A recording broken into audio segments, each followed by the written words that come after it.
God sa buhay nila, that they commit their lives to be a servant of God and to be a followers of Jesus.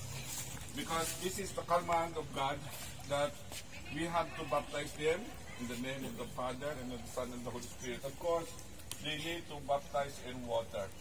Baptism in water is immersement. It means to say, kapag na-immerse po tayo, when we are being already natapos mabaptize, we are being renewed. Yung ating unang mga kasalanan ay nahugasan ng Panginoon. So it is a symbolize na tayo po ay nagpapahugas sa ating Panginoon. So ngayong hapon, we will witness the three candidates for our baptism. So una natin baptize si Mami. Okay.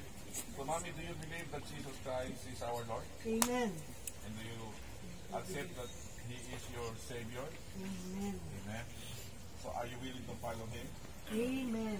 Okay, so today, as a minister of God, I baptize you in the name of the Father, and of the Son, and the Holy Spirit. Amen. Wow, congratulations, Mami. You are filled now with the Holy Ghost. Amen. Okay, so, huwag ka munang umakyat. Diyan mo na.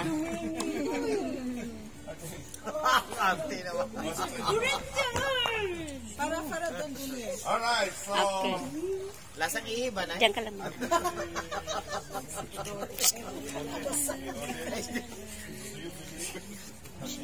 Wala siguro Now, do you want to follow Him as your today, as a minister of God? I baptize you in the name of the Father, and of the Son, and the Holy Spirit.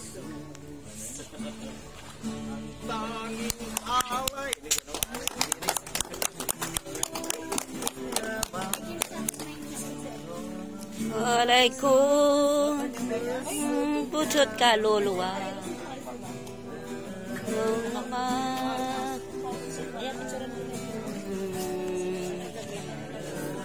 Nenggiyas Nindong inuko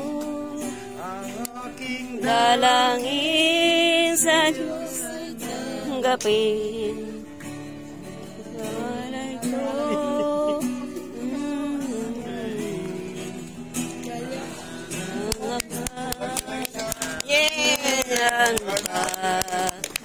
ang mamahalin. Yung lahat sila, ipanalangin mo na. Kayak na siya. You have been blessed.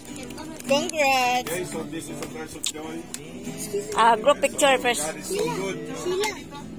Sheila, So you go you with still have to 15 in be your head. baptized. Okay, thank you. Amen. So, all life as God. Amen. Amen!